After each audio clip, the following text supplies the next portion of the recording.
Welcome guys, today I'm going to talk about my 2022 midterm prediction as of February 2021, and this is if there's a two-party system still by then. Let's finally start right now. The Democrats are in an okay spot, especially with the Senate, but that can't be said for the House, and to be honest, that's the opposite for them. So let's begin with the solid blue states. Those are Washington, Oregon, California, Hawaii of course, Illinois, New York, Vermont, Connecticut, and Maryland. Also, you can't forget about Ossoff's seat, which is this one. I don't know why they have not changed that yet, but whatever. While for the solid red states, those will be Idaho, North Dakota, South Dakota, Kansas, Oklahoma, Arkansas, Louisiana, Alabama, Kentucky, Indiana, South Carolina, Utah, of course, and Missouri. Out of all these states, the only one that could drop is Missouri and South Carolina. Especially if in South Carolina Tim Scott decides not to run. But it's more likely that Missouri with Roy Blunt might drop a bit due to how infamous his co-senator Josh Hawley is. And this combined with how many African Americans live in these two states, with high turnout, it could make the margins a bit lower, but still safe or likely for the GOP. And as you can see, this brings up the solid state baseline for both parties to 45 Democrats and 43 Republicans. Now starting where things are getting a bit tighter. For the likely Democratic states, or should I say Senate spots, between 5 to 15%, that is Colorado.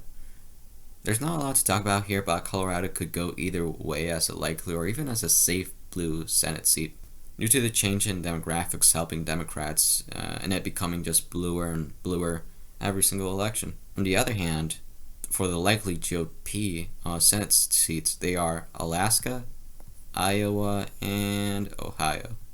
So for incumbent Liz Murkowski, someone who Trump has stated that he will try his best to primary her with a pro-Trump ally, things don't look good for her. She has hinted that she might become an independent if there's even more political turmoil in the Republican Party.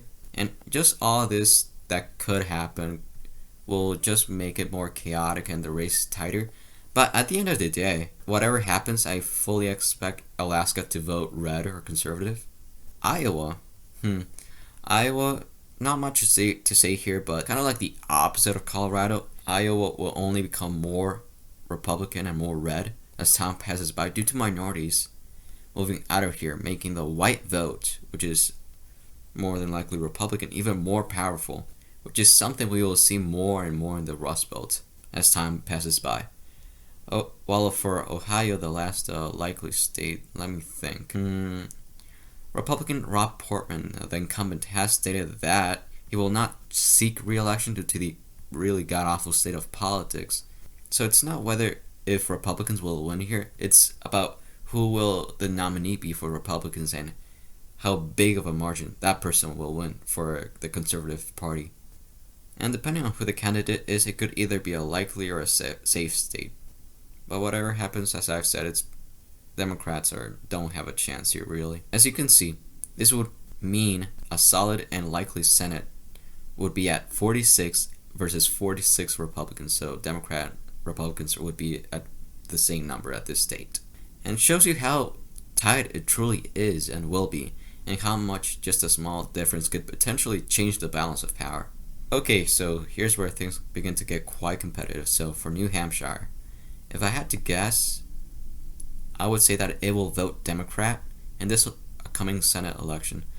But it will depend on the candidate. But my best guess is that it will either be a lean or a tilt blue state. While for Nevada, I don't expect it to somehow flip or even be close to that. Statistically in politics, Nevada has been a bit of a boring state recently, just being at the same spot for multiple elections, and I don't expect that to somehow change. While for Arizona, the Arizona GOP over here is kind of destroying itself between the pro-Trump and the anti-Trump factions. And this ain't a good look for anyone, and this chaos will only make this state even more Democratic and just more powerful here. And I expect Mark Kelly to win here and for Arizona to become even more bluer. This is why I'm going to put it as a lean Senate seat, maybe a tilt, but at the moment I would say lean for the Democrats. Lastly, Florida, which is a pretty interesting state. I believe that it will either vote lean or for a likely margin, as long as that there's only two candidates and Trump's faction doesn't split the vote for Marco Rubio. And all should be good here for Republicans, since more older white people are moving here from all the US to Florida due to the weather and stuff, which is just making Florida more and more red each election. There are some people saying that Ivanka might try to run here, but that would depend on how Trump does and how successful he would be with his plans. Which is why I'm just going to put as a lean state, but could be a likely, to be honest. Now for the razor-thin states. In Pennsylvania, popular Democrat John Fetterman has filed paperwork to run for Senate in 2022. And if he does run, then his previous actions and personality and just his distinguishment will help keep this Senate spot blue, at least for this election, which is why I'm just going to put it as a tilt blue state for Democrats. While in Georgia, Raphael Warnock got his seat. As long as that Biden's approval rating is okay or decent, he should retain his spot either by a lean or probably a slim margin, due to the fact that there's a lot of migration from the Rust Belt to the Sun Belt right here, and this will only make his margin more and more easy to attain for Democrats. Now for the ones that are basically coin tosses, North Carolina, it will depend 100% on the political climate of the time and who will be the nominee. If Biden does well, then the Democrats will do well. And with Richard Burr, the incumbent Republican, retiring in this state, it could easily vote either way. But at the moment, I will just put it as tilt Republican just due to its history. While for Wisconsin, it's a bit of a similar story.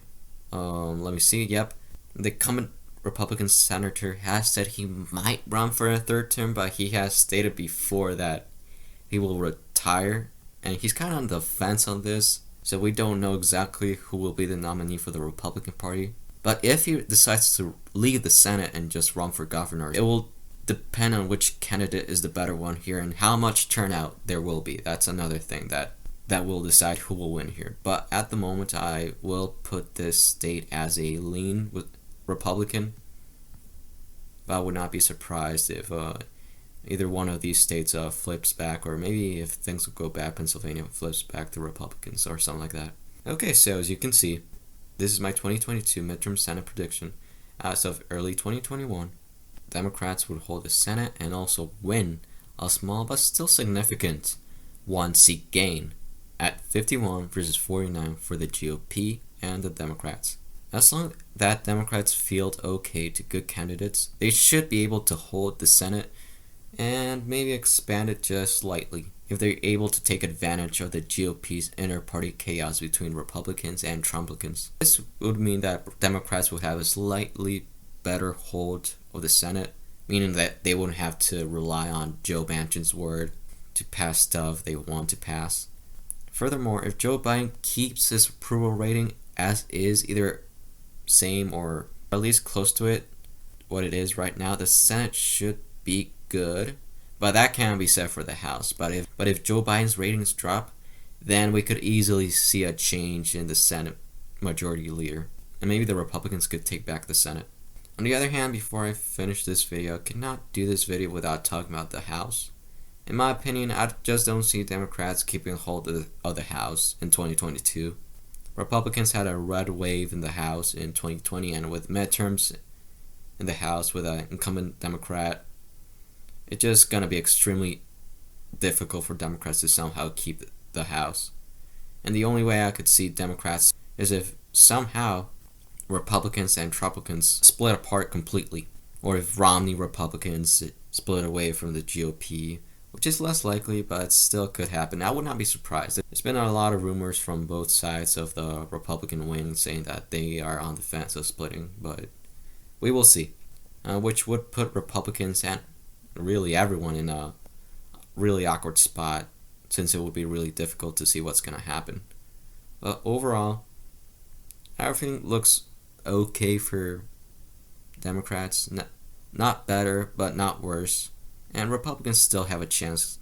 It's only 2 seats away from them having a majority in the Senate. They only have to challenge Pennsylvania or Georgia, and that would be it for Democrats. And that's it. Thank you guys for watching my video. This was my first 2022 midterm Senate prediction as of early 2021. Have a good day and see you next time. Bye.